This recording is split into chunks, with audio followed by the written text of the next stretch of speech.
Good afternoon, everyone. Thank you all for being here. My name is Leah Gage, and I'm the Program Officer at VegFund. We are going to get started in just a few minutes with marketing to non-vegans. So why don't we get started with the webinar. Thank you everybody for joining. Thanks for your patience. Sorry when we had that little bit of a technical challenge there, but I hope you guys are as excited as I am about today's webinar. The real reason I love doing these types of events and diving in and kind of talking about marketing to non-vegans is because this is such a great opportunity for us to truly open up the lines of communications. Really think about how do we build that bridge so that we really don't become a society, or if we don't become a group of us versus them. What I want to make sure that you kind of take away from today's webinar is the idea that we are all still part of the same community. What we want to be able to do is make sure the connection is happening. Make sure that you're communicating, making sure that you have campaigns in place so that when you're marketing, there's actually breadcrumbs that will take someone through the process, take them through a process where they can actually transform and change their lives. And then we're going to talk a little bit about a couple of tips, a couple of things that you can do, and a couple of techniques that we've been using on the kind of the professional side, but also in the nonprofit world that I think would work for you guys as well. All right. So I'm excited to dive in. Just let me know, since everybody's out there, give me an idea of who's on the line, how many people, have been, I guess, give me an idea maybe what you've been doing in your communities. What kind of events have you been hosting? I know I saw some of the notes from the sign up where some of you are actually hosting events. Some of you are doing conferences. Some of you are maybe working with other nonprofit organizations. I'd love to kind of get a feel for everyone out there. So if you want to use the chat box in this webinar and post it, I should be able to see your post there. In the meantime, I want to give you a little bit of background about me, just in case this is the first time you've been to any of my webinars. I'm vegan myself, and I've been vegan for about 15 years, as well as I started my company, the company Vegan Mainstream, back in 2009. So I've been in kind of this universe of working with people and working with companies that are helping kind of make a vegan world. How do we introduce people to more vegan products, solutions, and also help them understand that they can adopt this as a lifestyle? As well as I'm a little bit of a marketing geek, so every once in a while, I will geek out on you just because I really love this stuff. So let's talk about what we should be doing. Let's talk about what you should be implementing when you're trying to reach non-vegans. And I just want to mention out to the organizers, I can't see any of the responses in the chat. So just let me know, maybe when people are posting questions, I just want to make sure I'm not missing anyone. For some reason, I just can't see those in the chat. All right, just wanted to mention it. Sure. All right. Stephanie, can you hear me okay? Yes, I can hear you now. Oh, great. Now I'm back. Okay. Sorry about that. I will let you know for sure. Okay, perfect. All right, guys. So number one, what I want to talk about is making sure you understand and know your audience. And what I mean by that is when we think about marketing in any kind of setting, whether you're doing it from a nonprofit organization standpoint, whether you're doing it as an individual, or whether you're even volunteering and maybe you're doing tabling, maybe you're hosting a movie screening. The idea is you want to know, who do you really want to attend this event? Who do you want to attract? Who is your ideal customer? And the reason I bring that up is because where I find many of us fall down, many of us struggle, or where we have difficulty in opening up the dialogue or having that conversation is because we are doing the same marketing techniques everywhere. We are literally using the same marketing pamphlets, we're using the same imagery, we're using the same tone. And what's happening is when we're talking to people, we're not putting ourselves in their shoes. We're not using marketing that is truly relatable. And that's the key. If you're going to be marketing on a college campus, let's say, for example, maybe you're handing out flyers, maybe you're hosting events. The idea is the materials that you use, whether it's on social media, whether it's physically and you're handing out flyers or leaflets, those items should not only have images of people who would be attending college, but also have the language that individuals would be using and really kind of represent that organization. Represent that audience is what I meant to say there. And the reason being is you want people to see themselves in the new state. If you're trying to move them from wherever they are or wherever they're starting over to being and adapting a vegan lifestyle, what they have to see is that you are representing them in your marketing material. So therefore, if you're going to be doing a lot of tabling and you're going to be outside of grocery stores, I want to make sure your marketing material reflects the people that are going into that grocery store. It speaks that language. It talks to those individuals. So if you're in a traditional grocery store, you may be seeing a lot of moms, a lot of people who are shopping for families. So let's make sure the marketing material reflects that. Now, we're not trying to be sneaky. We're not trying to be manipulative. What we're trying to do is make sure that people understand that you're willing to take that extra step and make sure that the materials that you're putting in front of them matter to them. The same thing goes for festivals. If you ever go to a festival and you're promoting whatever service, product, or if you're even promoting something free, let's make sure the marketing material reflects it. So if you're at a meditation conference, let's have some folks that are meditating on it. If you're going to a music conference or something or a festival that has a high music element, feature people who are musicians, maybe even feature some vegan musicians in your marketing material, because what you're starting to do is find a way to bridge that gap. All right. The other thing is, I don't want you to be afraid of the gray area words. And what I mean by that is, as vegans, there are words that we don't maybe use, meaning in our community with other vegans, there's some words that maybe you just don't use. And maybe it's a personal preference. So you're kind of like, I don't like that word because it means this. I don't like that word because it really doesn't have a strong definition. Or maybe as a vegan on your principles, you believe that word is not strong enough to represent what you believe in. Now, the key is that is for you. That's how you express yourself. That's how you interact with people. And that's fine. There's nothing wrong with that. But if you're going to turn around and start to market, you have to use the words that your audience uses. We have to use their lexicon to start to bridge the gap. So therefore, you may not use words like clean eating. You may not talk about farm to table. You may not talk about how veganism is accessible to a lot of people because of allergies. However, if the people you're trying to connect with think that way, you have to connect with them. What we don't want to do is we're using one type of language, they're using another type of language. And what happens is we literally have miscommunication because we're using different lexicon. And that's one thing I find, even myself, I find that as well, because there's certain things that I kind of believe, see, and when I live in my vegan bubble, I can talk certain ways. I can reference things because, my mother's vegan, so I know she'll know what I mean because she's reading, vegan magazines. She's been vegan even longer than me. However, if I'm talking to someone non-vegan, I try to be careful of using the terms. It's just like somebody who's maybe a techie. If they're going to talk to a non-techie, they're going to start to use more commonly used words.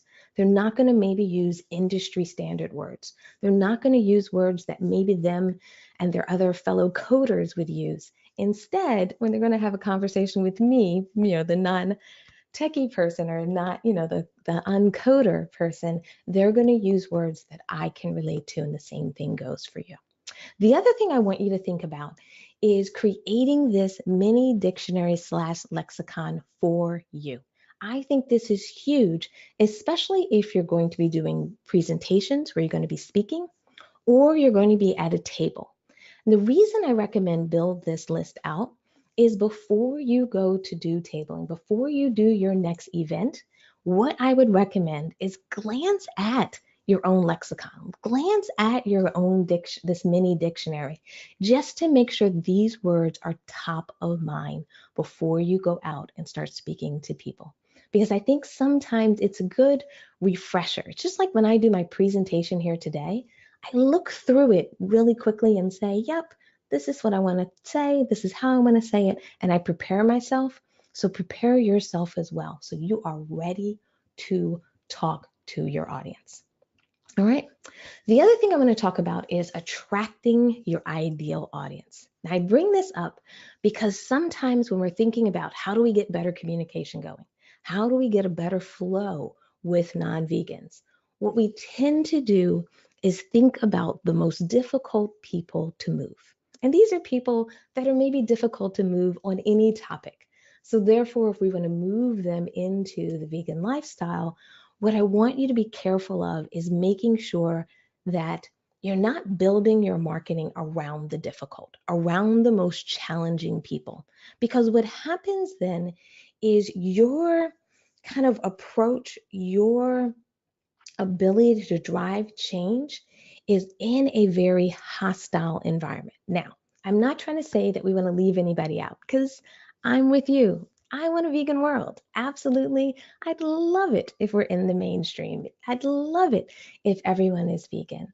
But the reality is, when we're trying to drive change, when we're trying to get that momentum going, what I like to do is work with the people who are interested in changing, work with the people who are looking for the answers, and make sure I perfect my marketing on people that have a ability to be a little bit open to an idea. I'm not talking about people that, are just 5 steps away from being vegan. I'm talking about people who are interested in becoming better and being better.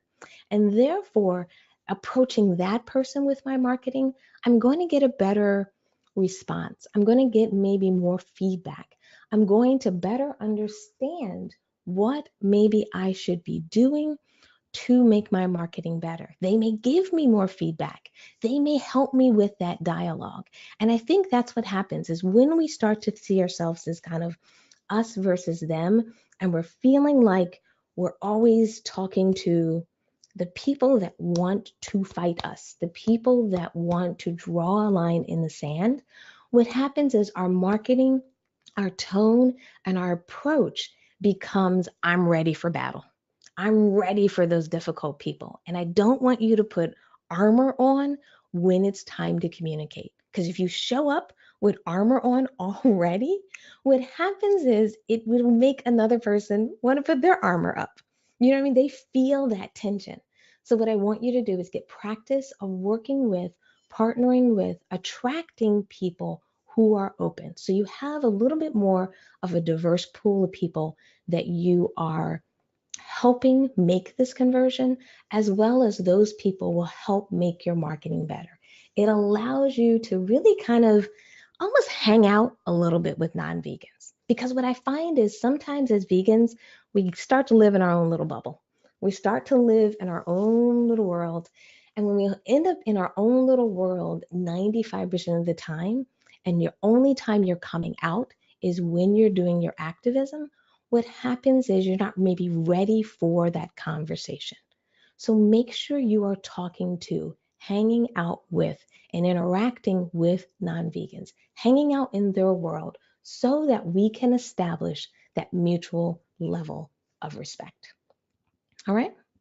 And then the last thing I want to talk about, kind of in setting the stage before we dig into the nitty-gritty marketing stuff, is I want to talk about how you provide support and advice.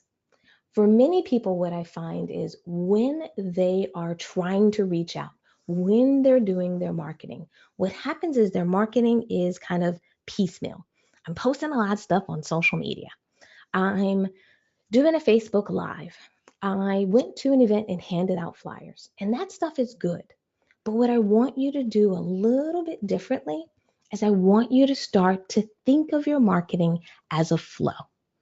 And what I mean by a flow is think of it as what are the steps that I want someone to go through so that they can take the action that I want them to take.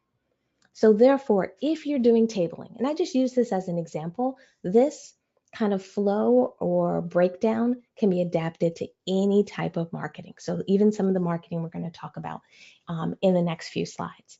I just use tabling as a base level example, just so we can get the conversation going. And the idea is, if you're going to start with tabling, what we normally do with tabling is we try to get people to sign up for emails. But what I find for most people is if we get them on their email list, we don't email people until our next newsletter comes out. So your next newsletter may be next week, maybe next month, it may be a couple of months because you're busy or you're working full time or you went on vacation or something happened. And what I want you to do differently is to start to think about what are all the things that not only can I put on autopilot, but can happen automatically. So when someone signs up at a table, what happens is they get a welcome email series. Now, how many people are familiar with the term? When I say welcome email series, I'm just curious if people are like, oh yeah, I've done that before, or oh yes, I have email in place. So how many people are doing email? You just type in yes, email, or just type in the word email so I can just get a sense on how many people are doing email. And then if you're doing an email welcome series, then you can just say yes, have an email welcome series as well. Because I just want to get an idea of how many of you guys are kind of maybe sitting in your seats right now and saying, I hadn't thought about that, versus how many of you already have something like this in place and maybe we can tweak it. Okay. Now, the benefit of having a welcome email series, it's like giving someone a big hug. Think about it if someone knocked at your front door. And when they came in your front door, what would it be like if someone came to your front door, knocked, you didn't answer, so then they tried the door, and then the door opened, and then they walked in. And what happened is you were kind of outside, maybe you were grilling, right? So you just yell in and go, oh, hey, how you doing? Sorry, I'm out here. I'll come in a little bit. That's not the most welcoming experience. A person's kind of tiptoeing into the house and trying to make sure, is it okay? Is it right? As opposed to if someone rings the doorbell, you come to the door, you open it, you welcome them, you grab their coat, you tell them the lay of the land in your house, you let them know that, hey, everybody's outside, we're grilling. However, if you want to get started in here, grab a drink, and then I can meet you outside. That's kind of welcoming. That is really with arms wide open. And what you want to do is do the same thing with your marketing. You want people to constantly feel like you're giving out great hugs. You want people to feel like you are there for them. And if that's the case, soon as they sign up at one of your tables, as soon as they say, hey, I'm kind of interested in this, or I'm considering this, they should get that hug. Now, one of the best ways to give it is through email marketing. You can also do something similar on social media, but I highly recommend doing it in email. And what that means is when they get on your list, they get a series of emails. Now, that series of emails should be about 3. We don't want to overwhelm them. And the 3 emails should come out over time. So maybe the first email comes out immediately. So even while they're standing at the table talking to you, they're going to get an email from you. And what I love for that first email to be is not only a great kind of welcome, hey, how you doing? Give them maybe a little bit of background on who you are and what you do, but also make that an email that can help them get started, giving them ideas on what their next step should be after meeting you at the table. Because what we're doing now is linking your marketing to action. The idea is they show up at the table, they're all excited, they're kind of interested and maybe considering what you've been talking about. And then they get an email that says, hey, here's my hug. And why don't you take this next step? Okay. Now, this next steps can be anything. It can be sending them to content. It can be sending them to a Facebook group. It can be sending them to videos. It can be anything that you've put together, but the idea is give them something so they can take action right away. Because the sooner they start to take action, and the action they take, they start to see a benefit from it, the more likely they're going to continue to take more actions. The more likely they're going to be ready to do the next thing you want to ask them to do. So let's get them excited. Let's engage them while we have their attention. Now, the other thing I like to do in the second email, and that's what that kind of turquoisey button is right below the welcome series, is I like to let people know the support that is available to them. So if you have any support, whether it's you or your organization that you represent has that support, or even as an individual, if you set up a Instagram account and you post recipes and photos, then let people know. If someone's on your list, why not get them excited? Why not get them over to the amazing content that you've been creating, curating, and putting together? Okay? And then the last email I love to send to people is something that feels like a testimonial. And what I mean by a testimonial is a testimonial in the transformational space is about having either video content or text that can walk through someone's story of what it was like for them to make the leap to veganism. What was their experience? What were some of the surprises? And what made them not turn back? And the reason I want you to use things like testimonials, other people's words, is because as the vegan, you're already the converted. So you're a little bit, for a non-vegan, you're not in their camp yet. You're not yet. You're not in their camp. And for many of us, we haven't been there for years. So they may look at you as, you don't understand where I am today. You don't understand the difficulty I face. You don't understand. And if people that you're talking to are starting to feel like they're pointing the finger to you as the vegan and saying you don't understand and get it, what we want to do is have a proxy that a person can say, oh, they get it. And that proxy is someone who has recently become vegan, because that person is your bridge between the two worlds. That's a person that's already on the vegan side, but they were so recently on the other side that they can relate. They can give, I guess, kind of feedback. They can talk about challenges. And what happens is they feel a little bit closer within reach of a person who's considering to take that leap. Okay? Now, once you get that email series out, so like I said, email 1, email 2, email 3, I like to spread out those emails. So they may come out 3 or 4 days apart. Then the next email I'm going to do, so column number 3, is I'm going to give them some type of action to take. Now, the reason why you probably keep hearing me say, take action, I want them to take action, is because if I want someone to become vegan, I'm asking them to take a big action. I'm asking them to change a large portion of their life and their lifestyle, and I want them to change for good. So therefore, if I'm going to ask someone to do something big, why not ask them to do something a little bit smaller first? Why not ask them to take a smaller commitment level? And when I mean smaller commitment level, I don't mean wishy-washy vegan commitment level. What I mean is ask them to do something and have them complete that task.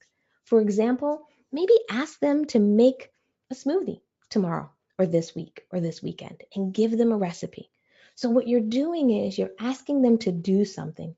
You're seeing if they're willing to actually do something you recommend. And by getting them to take action, they're going to get closer and closer to potentially either turning it into a habit or turn it into something that they are willing to adopt. So what I want you to start thinking about in your marketing, and like I said, this is an email. It's the same thing you can do in social media. You can give people daily action tips. You can give people weekly action tips and things that they can do so they can start taking those steps. Now, yes, as vegans, it may feel like baby steps. And like I said, I'm not trying to put you outside of your comfort zone on where you want people to go for veganism, because I know this is serious. We are trying to save lives here. We are trying to save animals. So this is not about us so much tiptoeing, but this is more about getting people used to coming to your page, opening your emails, engaging and interacting with you. And if you create that habit and they take action, they like their smoothie, they feel the benefits of making some of the changes that you recommend that they do, they're more likely to come back for more. All right. And then step number 4 is where you share your story. This is after we've given them great value, after we've given them the testimonial, after we've asked them to take action. I want you to share your story so they can connect with you. And many of you have great stories. And what I mean by that is many of you have done amazing things in your life. Many of you have had maybe amazing challenges that you've overcame. And I think it's important to get that story out there. And the benefit of doing this as kind of an email approach and an email that comes out to your customer base is that everyone who gets on your list will get all of these emails. And the benefit of setting it up that way is it means that no one's going to miss a piece. If you had just done this in a newsletter, let's say, for example, and you decided to send that newsletter out the second week of January, anyone who joined your email list the third week of January, they would miss your story. They would not see that information because we put it into a newsletter. We put it into something that's a one-time item. Instead, what I want you to start to do with your marketing, and especially in your email marketing, is setting things up so they have a flow so that everyone gets that key and critical information. And then the last step that I have in these red boxes is the red boxes are kind of where you want someone to go. What do you want them to do? And this may be what you consider the big next step, or maybe the project that you're currently working on, the activity. I put the example here like going vegan for Lent. If you're working a campaign to get people to do that, the idea is we're going to start to then transition our marketing over to helping people get to that finish line. If you're trying to get people to show up for a festival, a veg fest, a film screening, and they're going to need to purchase a ticket, same idea. Your marketing should flow to get people to that point. If you want someone to come to a free event that you're hosting, the same thing. We can go through this series, and then what we can do is send out an email to help a person sign up for that event. But the key here, and I'm hoping you're kind of seeing the secret sauce here, the secret to all of this, is setting up a process that gets people there. And then also, I created this one as an example. You could create 2, 3, 4 different flows. You could have a different marketing flow depending on the starting marketing activity. For example, maybe you host webinars like these. So therefore you use them as a way to get somebody there. Maybe you host 7-day vegan challenges in an open Facebook group. Then you can do the same thing, create a flow to walk people through that process. The key is what's number 1 and where you're starting, and what's number 5 on where you want them to go, and then building a marketing campaign in between that helps them get there faster, and get there in a way that they're taking action.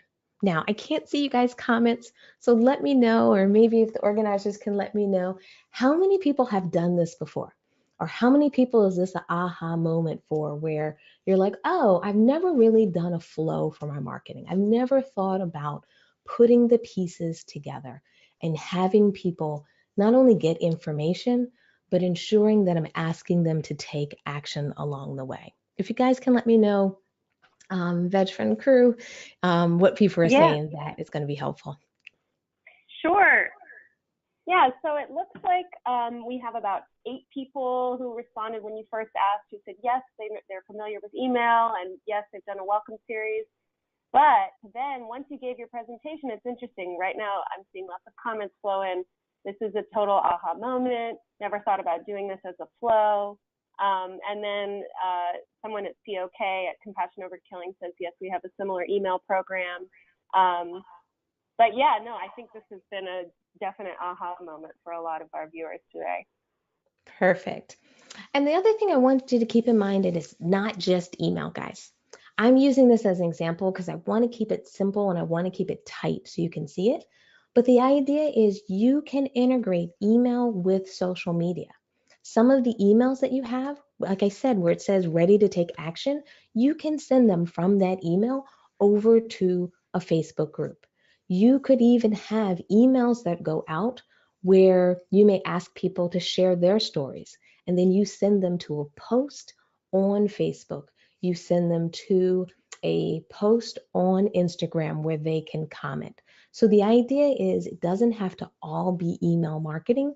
What it can be is kind of a nice flow of multiple marketing tools together.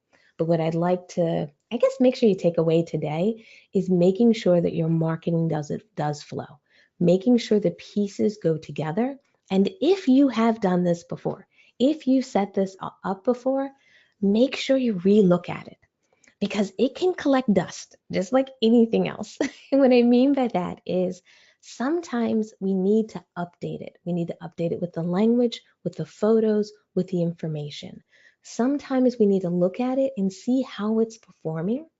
Or, like I mentioned before, maybe you'll need a slightly different welcome series when you're tabling versus a welcome series when you're doing a online event, or a welcome series when you're hosting an offline event and you're going to ask people to come into your email series. So think about those things. All right. So we've talked about email. If you guys have any questions, get them ready because we're going to go into Q&A in a little bit, but I definitely want to give you a couple more ideas and thoughts about email. Now, one thing, we've talked a lot about the welcome email series. All I wanted to do is just show you a welcome email that I actually received from someone fairly recently. Now, this isn't a vegan organization or vegan group. It's more of a foodie group. But the reason I wanted to show this to you is I find that if you want to talk to non-vegans, you have to see what non-vegans are normally seeing. So what I tend to do is I follow other people's welcome series. I jump on other people's email list. And I know sometimes it's a little upsetting because sometimes I see things I don't want to see. But from a marketing standpoint, from a business standpoint, from an organizational standpoint, and an activist standpoint, we want to make sure you are in the know. And that means you want to see what other people are doing so you can see what the trends are. We don't want you to miss what's working well because we are putting our heads in the sand. The other thing I wanted you to notice about this is the fact that they have a photo of themselves front and center.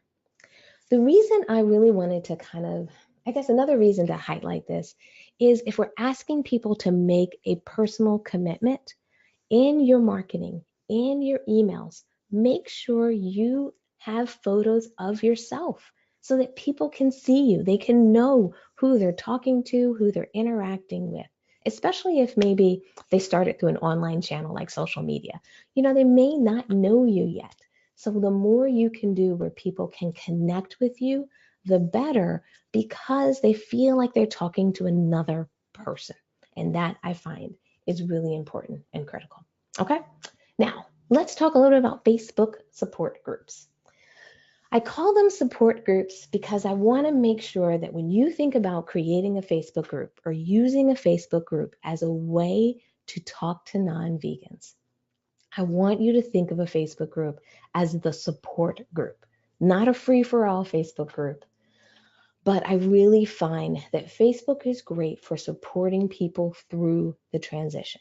Now, for some of you, this may feel super scary because creating a group with non-vegans in there may feel like the Wild Wild West for you. And the reality is you do have to make sure you have time to manage a Facebook group. They are a lot of work. So when we talk about marketing ideas, I always want you to pick the ones that make sense for you, and also mean you have the time to maintain them. If you don't, Facebook isn't going to be, a Facebook group, excuse me, is not going to be the marketing tool for you. However, if you have the time, if you have an organization, what I highly recommend is thinking about what kind of group could you create to support people through the process. Now, one type of thing that I like to do is when I think about groups, I don't want you to just have like, people interested in going vegan group, because that's not necessarily going to be something that a non-vegan is going to raise their hands and want to join. Instead, what I like to do, or what I recommend, is create a Facebook group that's action-based. It's a mini event that you're doing. So this is where you're seeing people do challenges. So you may have a smoothie challenge one week or 1 month, okay? You may have a veggie or a salad challenge. You may have a bowl challenge. And what happens is, by having the group based on actions you want people to take, what you can do is set the guidelines for the activity that you want them to do. So then the guidelines would be, make sure you use these types of ingredients. This is how we can keep the content vegan without having to necessarily push the vegan message. And the idea is, by giving them the guidelines, people can be creative in what you're recommending. If they have questions, because it's a group, they can ask their questions, as well as people can share their results, what they tried, how they did it, and if they need additional support, you can not only be there for them, or provide them additional information. So I want you to think about how to, if you have a Facebook group already, maybe transition that into more of an action-based group, because what will happen is groups are all about sharing, and more people will invite other non-vegans or other people to the group if they're having a good time, if they're feeling a benefit, if they feel included. So start to think of using either the tools you already have in place in a more action-based environment, or if you're thinking about doing a group, definitely think about how you can do it that way. The other thing I like to do with groups is use them as attendee groups. What's really fun is, a lot of times when people are doing something for the first time, attending an event for the first time, they're a little nervous. They're curious who else is going to be there. They have questions. So what you may want to do is create a Facebook group for people who are going to be first-time attendees of your VegFest, first-time attendees of your conference. Because first-time attendees are probably going to be a little bit of mix of maybe new vegans and non-vegans. So position it so that it's really designed for people who are curious about going vegan and attending this event for the first time. This group is for people who have considered it, or maybe know a friend or a family member that's vegan, but they haven't made the final commitment. However, they're thinking about attending this group. And that way you're creating a group that's a welcoming and open environment for people who are thinking about coming to your event, planning to come to your event, and they feel like they have the support. Because for those individuals to hang out in a vegan-centric group that's already been to like 10 VegFest, that's already been vegan, like somebody like me, for 15 years, that may be a little intimidating. Because what we're going to talk about, how we're going to interact, that's going to move at a different speed. But someone who is new to it, you want to make sure you create groups, support for them, especially if you're trying to get them to come to events and activities that they're not normally used to signing up for. All right. And then the other thing is, I love Facebook groups that are for special events, meaning groups that you don't have to maintain all year long, especially for my folks out there that are like, I'm super busy. I can't do this all year long, Steph. What you can do is just do a holiday support group. So maybe your support group opens up from November 1st to December 31st every year. And that's it. Other rest of the time, you lock down all the comments so people can't post. But during that time, you become the support group to help people who are new vegans, considering going vegan, trying to host their first vegan event, have vegans coming to their events and trying to figure it out. The idea is, whoever you're trying to target, make sure in the description they know that this is a group for people who are maybe classified as non-vegans And we have to be a little careful. I don't think you want to use the word non-vegan, but they may be classified by us as non-vegan. But the idea is you're trying to create an environment where those people can hang out and get support. Because what tends to happen in a lot of our Facebook groups is they're vegan groups for vegans to get support. And if we're trying to get those non-vegans, they need a place that they can get support so they can go vegan, so they can stay vegan during the times that may be hardest for them, so that they can figure out how to kind of overcome some hurdles or things, or maybe even kind of speed bumps they keep bumping over, and making sure they have that environment. Okay, so let me know, you guys, how many people have really done their Facebook groups differently? Some of those Facebook ideas that I'm mentioning where you're doing special events, doing action-based, how many people have started to do that? Or at least maybe after this webinar, maybe I'm looking for some of you guys that are thinking that, hey, this might be something that I'm going to try. So let me know. Let me know in the comments what people say. So while you guys are putting in those comments, I want to give you a few more tips. Now, one thing that I find works really well, especially as we're trying to get non-vegans, is non-vegans are normally soaking up content. They're soaking up data. They need information at their fingertips. And what happens is when we're using a lot of social media, what happens is a lot of content is going out in pieces. People are reading a blog post here. People are seeing a video that maybe you posted. People are seeing some content that is maybe recipes and so forth. But what I like to do sometimes is take a step back and say, if I have all this great content that I'm distributing in all these different places, can I create a place on my website that can be a central place for people to pull the content string together? And what I mean by that is if you're talking about a specific topic, like going vegan for your first vegan Thanksgiving. I'll just say that since we're in November and we're going to be headed towards that. I may create a page on my site that is literally that headline, hosting your first vegan Thanksgiving, or trying your first vegan Thanksgiving, or incorporating vegan dishes into your Thanksgiving plan. And what happens is a person that I am talking to, interacting with, chit-chatting with in a chat, I know now I have a page that I can send them to that has multiple resources on that page. So instead of them having to look at my social media stream, look in the past, figure out what I posted for the last week or 2 weeks, instead, what I may start to do is consolidate and pull that information into an overview page. And that overview page may have a photo from Instagram, may have a Facebook Live that I did on Facebook. It may have a video that I uploaded to YouTube. So what happens is now I have my own kind of summary library that people can come to and consume content that you've already posted. So you don't have to create anything new, but you're bringing it all together. Now, this works great when you have a specific topic or specific time period. Like I'm saying here in November. But this also works really well when you're trying to educate people on topics, especially common questions that you get. So if you've been doing a lot of tabling, if you've been reaching out to people, if you've been hearing a lot of questions or even some pushback from people, sit down and think about what are some of those questions and what content do people need, and create pages on your site that answer those questions. So if you're getting a lot of people saying, well, what about soy and what about this? And I have all these questions about it, create a page that's called The Truth About Soy.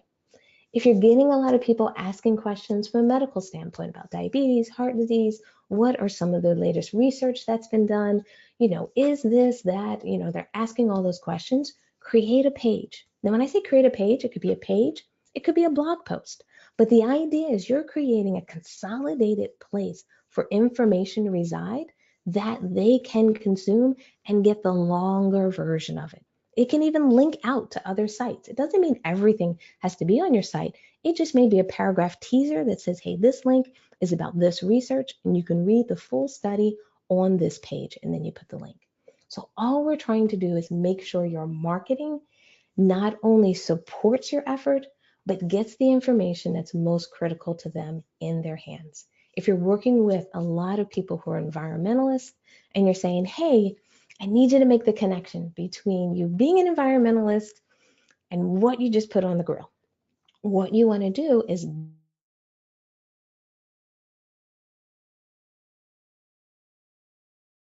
gives them the facts, gives them the metrics, that's organizations. So therefore, that's not all on you.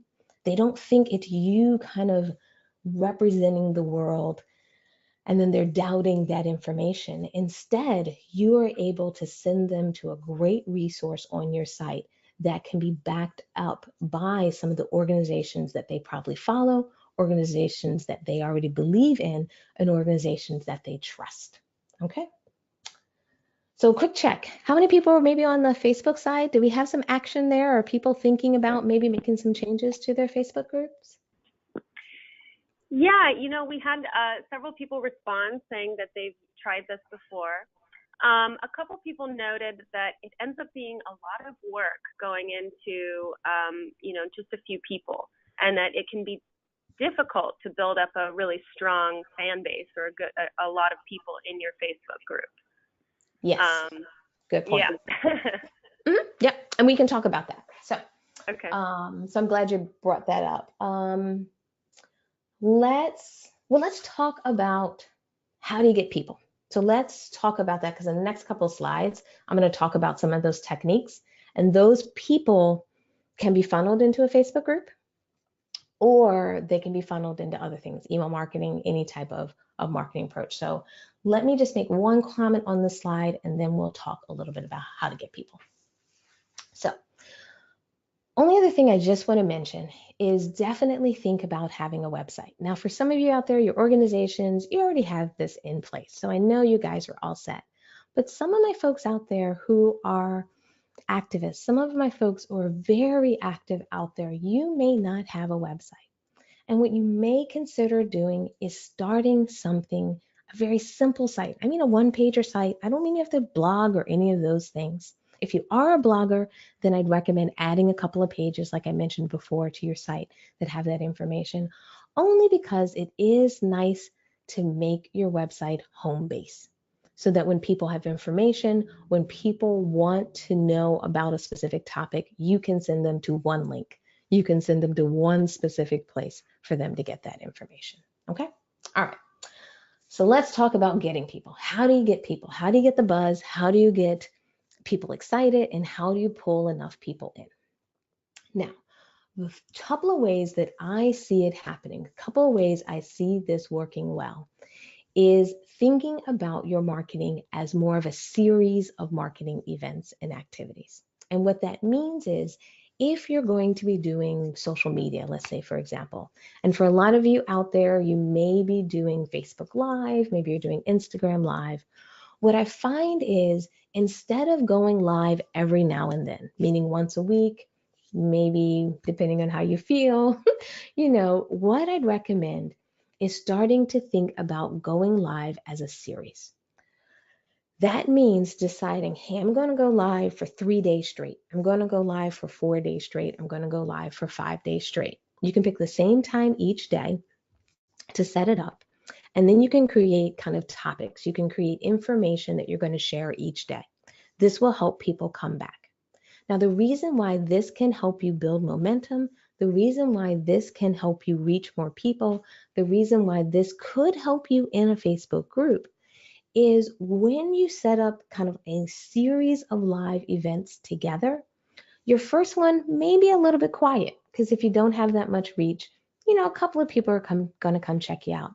But if they are impressed by what you present, if they are excited about what you present, and then you tell them tomorrow I'll be back with more, those people are going to be more likely to tell their friends, to tell other people to come back for more, to keep coming back. And what can happen is you can build a very strong base and build on the momentum from the day before.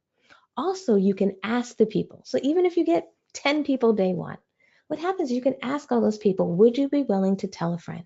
Did you enjoy this content enough that would you be willing to share this in your Facebook account or let someone else know about my events because I have another one coming up?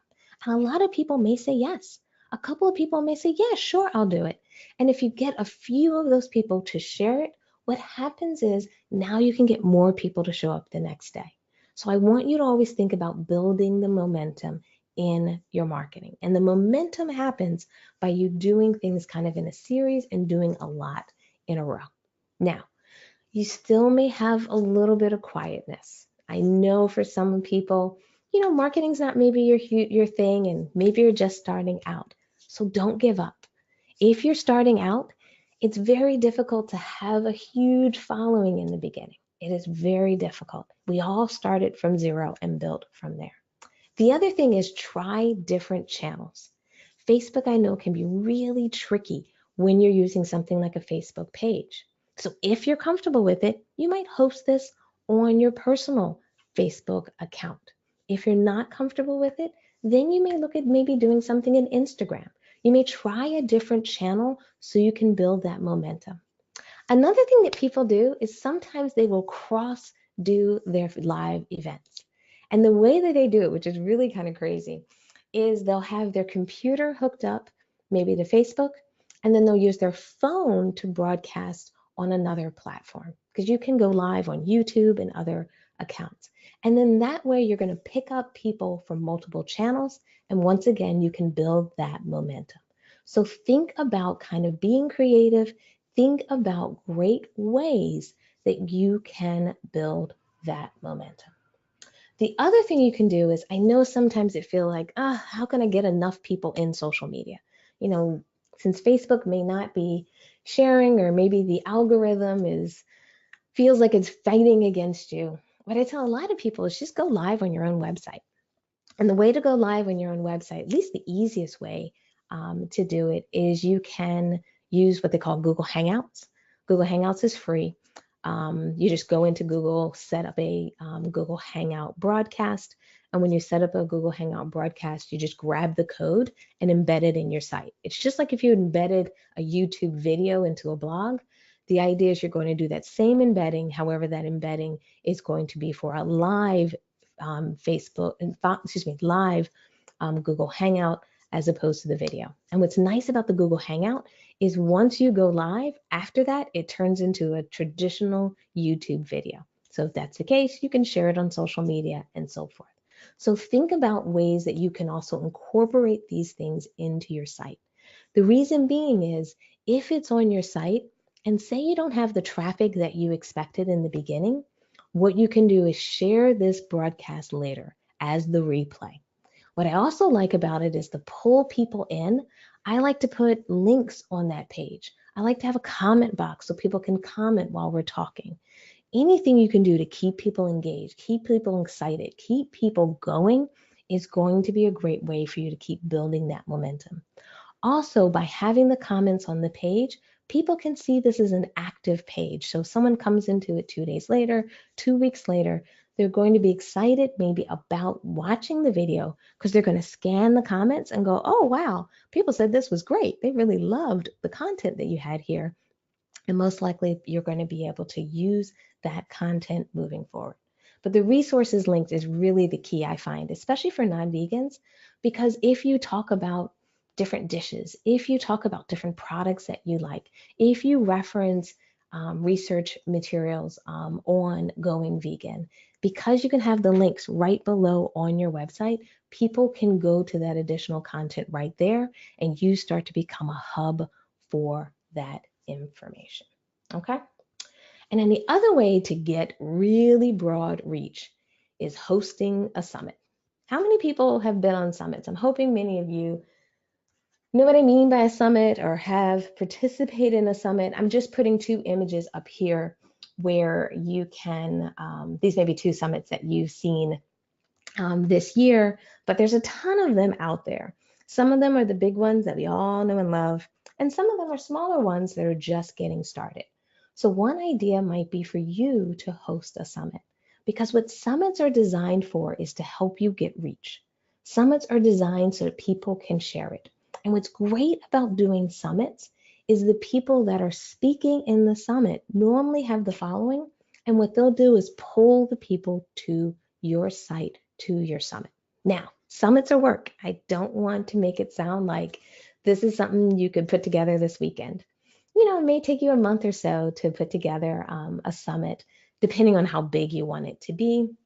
Most people it takes about anywhere from 60 days to 90 days to put together a strong summit.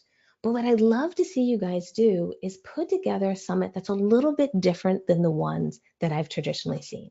Meaning a lot of the summits always have the vegan doctors on there, or they'll have a lot of the vegan experts. But what I think might be interesting for your audience and for the people that you're trying to convert is maybe doing something like a transformational story summit.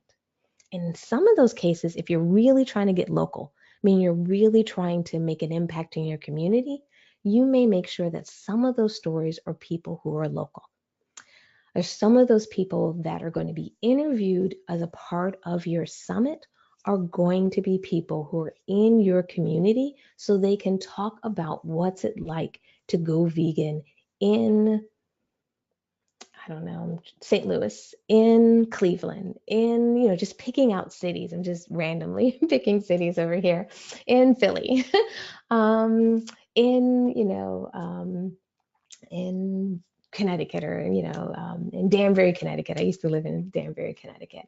And by having some of those stories, what's going to happen is people are going to show up to hear these stories, to be educated.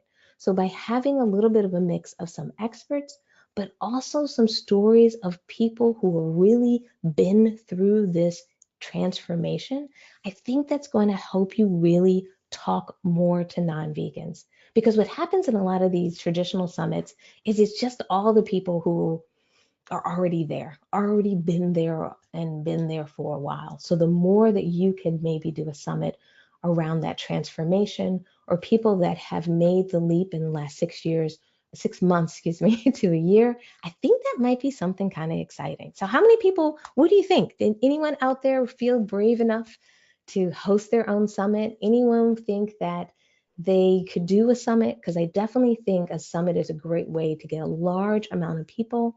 And even if you're not ready to host a summit, you can also speak at a summit. Speaking at a summit helps you with traffic, helps you drive awareness in who you are. And most summits on their website, they're going to link to your website or link to your social media account or whatever you'd like. So also consider being a speaker. And I know for some of you, you're like, I'm not a vegan doctor. Why would they want to hear from me? You have a story to tell. Many of these summits want people who are active in the community, people who are driving change, and I believe they would probably be honored to have you in there. So let me just take a quick second there and see how many people think they would either do a summit or a live series. You can just say, yep, summit, or yes, live series. How many people think that they would maybe take that leap and give that a try? And you guys can let me know, my VegFund friends, what people are saying. Yeah, we have one response, somebody who says yes, they've done a live series, and somebody said yes, we're adding broadcast this talk to our event checklist. But we've had a couple other comments too, one related to your slides about the email welcome series, and then to the summit, that it feels like, someone wrote, it feels like this might take more time and resources than our small operation had. Yeah. And I do think, we have a couple people here who feel like that this is a lot, and maybe they're individual activists, or they have a very small organization, and we'll probably have to take pieces of this to incorporate into their own work. Absolutely. When I'm doing these webinars, I'm trying to give everyone something they can take away. I don't want you to think in this session or in this webinar, you're going to go through and do every checklist on everything like it's a checklist. What I want you to do is start to look at things that you can implement. Doing a live series should not be hard to start. That is something you could even do next week. All you have to do is pick the time, pick the topic, and as long as you can speak on that topic, it's something you can go for, something you can do and make happen. You might even do a test round and do 1 to, do 3 days to start, and then plan a larger one next year. Also, don't think that the first time you do something, that is the measure of how it will work and how big it will be. Just like anything, the first time you rode a bike, you weren't able to just zip and zap around the block. You had to take it slow. So be prepared for that. The other thing is, if you are new, you have a smaller organization, definitely a summit is not maybe where you want to be, but becoming a speaker is something you can do. That does not require you to be big and to be broad. If you want to do email marketing, most people are using tools like MailChimp because they're free for the first 2,000 subscribers. So it's a great way if you're an individual and you don't want to incur all this cost to do some of this marketing. It's a great way for you to be able to do that. As well as the welcome email series is literally sitting down and writing. And when I say an email series, I don't want you to send them 10 pages of content. Remember, everyone is on their phones. Most people are in the middle of things. Most people are moving fast. So we want to keep it tight and really to the point. So your emails may have 2 or 3 paragraphs. And also think about building. Don't think about the email series that you set up today is the only email series you will ever set up. What I like to do is get my first version out and build from there. So if you're finding it's a lot, then you know what? Just commit to 1 email in that welcome series instead of all 3. Just get started for me. Or draft out your first 3 and know that you're going to come back 3 months from now, 6 months from now, and update it. I don't want you to feel overwhelmed. I don't want you to feel intimidated or feel like, oh, I got a ton of work to do. What I want you to start to do is put a strong rhythm in place in your marketing. Because if I only tell you to jump on and create, social media memes and do 10 memes next week, what happens is, yes, you may get the likes. Yes, you may get people excited about those memes, but it may not get you where you want people to go, which is ultimately to becoming a vegan. So we have to make sure that we're giving people multiple touch points and multiple support, and just build it as you go. Don't ever feel like you have to be a certain place to launch or everything has to be perfect for you to get started. Okay. I want to give one more tip, but let me know, guys, how do you want to handle the Q&A section? Because I definitely want to make sure we can do some Q&As, but I have one more suggestion just in case we're waiting for questions to go in. Do you want to just read them to me as they go, or do you want me to kind of operate a little differently? I can see the questions, I just can't see the chats. Okay, great. Well, if you can see the questions, looks like we just had a question come in. We've had a few, and I can sort of read them to you if you like, Steph.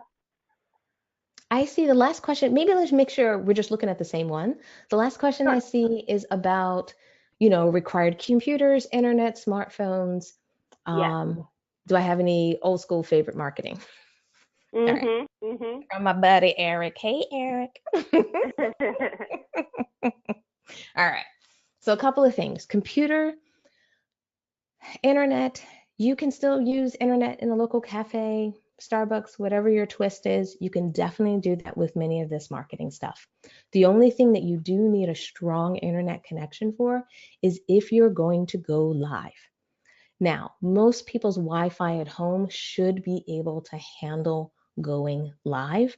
The trick is making sure that you don't have 10 devices at home trying to go live at the same time or doing other things, meaning no one's gaming in the other room live. No one's on Skype in the other room or anything like that. So maybe just ask your roommates or your family if they could just stay off for that hour. You should be good. Also, going live, you can do it with your phones. I highly recommend it with your phones, especially that's the way things like Instagram and so forth are truly set up to do that. So don't think it has to be fancy.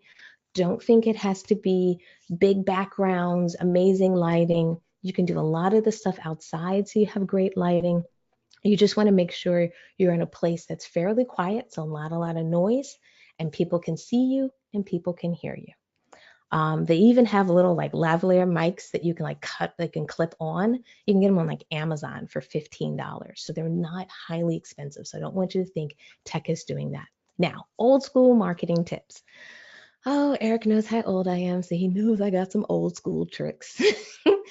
So I love being able to do a lot of one-on-one marketing. I love event marketing and even stuff like Meetup.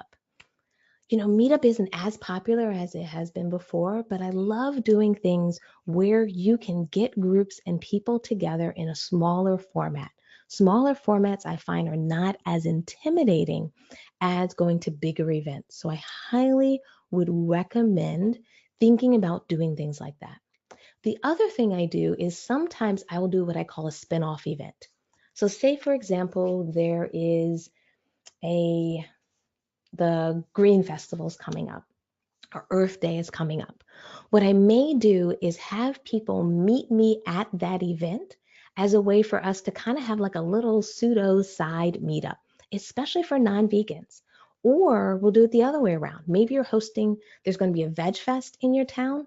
You may have some of the non-vegans that you've been working with, talking with, who are on your email list, and tell them, hey, let's meet by booth, whatever, 389 at 3 o'clock, or at maybe earlier in the day, let's say 11 o'clock, and I'll give you a personal tour around the Veg Fest. I'll show you what to eat, what to try, what the products are, and I'll kind of let you know the inside scoop. And what happens is now what you're starting to do is really kind of make more of those personal connections.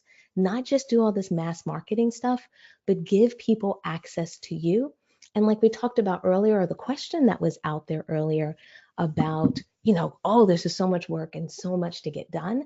This is a great way to make it happen, engage people in a very quick and easy way, because all you're doing is kind of creating your event off an event that already exists, and all you're doing is teaching them, showing them how to maneuver, how to navigate, and so forth. And a lot of people will appreciate that, especially as people are maybe slightly intimidated, maybe if they're going to a vegan event for the first time.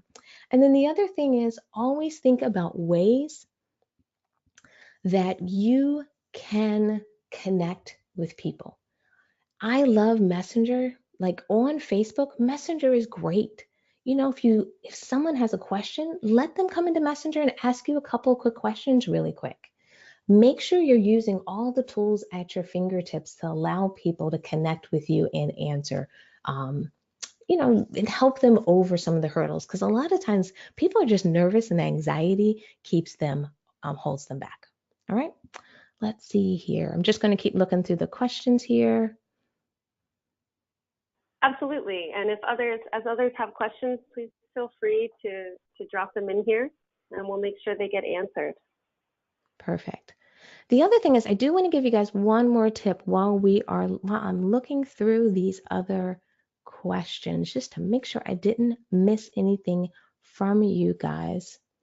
This one's a long one. Give me a minute to read this.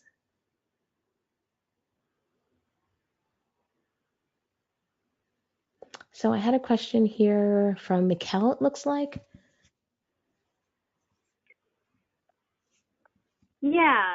This question from Michal, she asks, and I think this is a question we get a lot, is there a good go-to resource for when people, particularly new activists, get started, or when vegans get started, when they have questions about health, or, debunking myths, or, I hear soy's bad for you, things like that.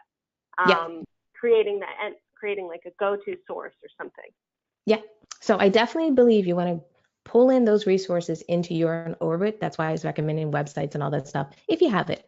But to me, the best source I normally start with is always PCRM, especially on the medical side, because PCRM is going to help you get access to actual research that has been done, as well as a lot of their materials are going to be evidence-based recommendations. So I highly recommend leaning into and also leveraging them. The other thing is there's also websites out there for, I think it's called VegDocs. I probably should pull up the internet real quick and make sure I have it right. I think it's VegDocs, not Vegan Docs. But there are resources so you can find if there is a local vegan doc in your area. You know, if you happen to be in the Houston area, I know there's a vegan doctor there. So what I would recommend is going by, introducing yourself, letting them know that you're working with people, you want to be able to reference some material, some information, and if they would mind if you would link to their site, or would it be okay if you leverage some of their information, incorporate it into your marketing? A lot of these people want to get that information out, so think about leveraging those resources. For many people, there's going to be vegan lifestyle coaches and so forth out there. So start to get to know your network of vegan support in your area, and then talk to them and say, hey, these are the top 10 questions I get.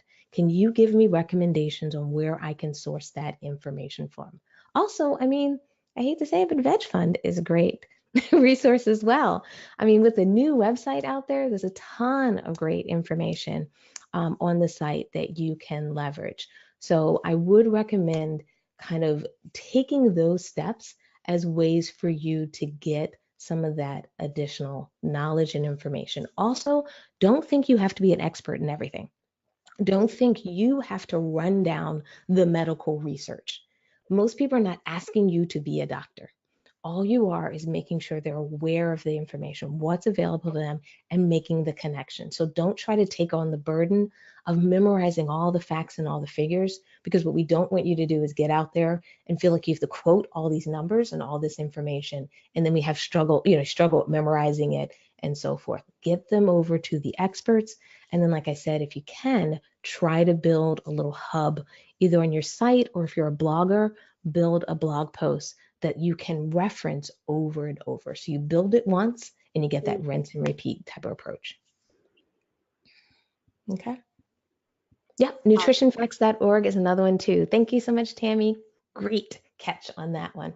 Especially since they're video content. People love videos because it's something you can see. Now, I want to give you one final tip as we're wrapping up the webinar here. I want to talk about getting people to show up for events. One of the things that can be very challenging and very frustrating is you'll host and have events and then people don't show up, especially since for many of these events, you're trying to keep them free. You're trying to keep the barrier down as far as trying to prohibit anyone or get someone to think they shouldn't show up. However, we've been testing a new technique. We've been testing something where what we've been doing is, instead of making the event free, we're doing what we call a refundable registration fee. And normally it means it's $5 or $10. And what happens is, what we'll say to someone is, that's how much it costs to register, but if you show up, we give you the $5 and the $10 back. Oh my goodness, I can't tell you how many people show up, because what happens is people want to get the $5 and $10 back. So therefore, instead of getting distracted at the last minute, instead of people kind of saying, oh, it's a sunny, great day outside, oh, I just couldn't make it, a lot of times people will make that extra effort that we hoped they were going to make before to get there. And I've been finding this is a really cool new technique that a lot of people are using. Now, with every technique, with every tool I recommend to you guys, we always got to test it. But so you want to make sure you know what is happening in your area and what will work. But I definitely wanted to make sure I left you with one of these things that we've been testing lately in the last couple of months, and we've been seeing that this is working well. Now, these are normally events that you're really promoting within a 7-day period, because these are local events, things that people are going to sign up for. This is not your conferences or anything like that. And then what people are starting to do is create a rhythm around these. So these events may be something where you meet once a month, where you're meeting at the same time, same location each time. So therefore you can build some momentum around these events and create kind of a safe, great environment for non-vegans to come to and actually get education, information, do potlucks, all of that old school stuff. You know, potlucks I would probably put in my old school bucket, since I've been doing it for so many years, are great ways to get people to show up, to get people to participate in a great environment and a way to bring in non-vegans. Okay, so with that, let me see if we have any other questions. Let me know if you guys see any too. I'm just going to keep peeking in here to see if I missed anything. Yeah, absolutely. I think this has been so helpful in showing the broad range of ways we can leverage all the tools we already have. So many of us already have Facebook. So many of us, whether we like it or not, already have smartphones. And, we have these tools at our fingertips that, we can use as in different ways, in different creative ways that you've allowed us to think about today. This has been super helpful, and I can see there's already great response. Perfect. Great. So, yeah, guys, I'm so glad that we had a chance to kind of talk about marketing. We can always do another session. Like I said, I am a marketing geek. I so, so, so love this stuff. So we can always go deeper, go into more techniques. But yeah, I was hoping that we could give you guys a range of ideas, things that you can try, especially since some of you guys are organizers and some of you, are just activists. And we have a few business owners in here as well. The idea is to really make sure you're building some great momentum around your marketing, that you're truly reaching out that olive branch, that you're really thinking about who are you talking to, and your marketing is changing up a little bit. And I don't mean printing 50 different versions of your brochure. What I mean by is if you're going to do social media images online, let's make sure those images represent your target audience. So the more and more you can speak the language, the more and more you're using the language, the more and more you're featuring people who are the bridge or people who recently converted over to being vegan. I really think you'll start to win people over. You'll start to get people excited, get people to take action, and ultimately we can make this vegan world that we all are looking forward to. Yes. Stephanie, I gave a whole introduction to you that nobody heard, which I realized a few minutes in. Where can people find more of your resources if they're interested in finding more of what you do in vegan mainstream? Oh, absolutely. So you can always pop over to our website, so veganmainstream.com. It's a great way for us to get connected. Now, we mostly focus on the business side of things. So when you get there, I just want to be ready because that's what we do. We really support vegans who start businesses, but we also have social media channels. So we're on Facebook, we're on Twitter, we're on Instagram. I'm even on LinkedIn. So if you guys want to get connected, if you guys want to even connect personally, like I talked about, the idea is nice to have that personal touch. Feel free to jump on LinkedIn and just put in Stephanie Redcross and then hit the connect button. And I'd love to hear about what you're doing, what you're working on, as well as we love cross-promoting events out there. So please, please, please stay in touch and let's get connected on LinkedIn or via our website. Awesome. Right now, I am pasting into the chat function a link to evaluation of our webinar. We'd love to hear your feedback, everybody who was so engaged today, and provide any input on future webinars that you'd like to hear. I just want to thank you so much, Stephanie. This has been it's been super educational for me and I think for everybody here. We truly appreciate your work. Absolutely. Thank you so much for having me. I'm so happy that you guys invited me, and this has been amazing for me as well. Great. Great. Well, everybody take care and happy veganing, and we will talk to you soon. Take care.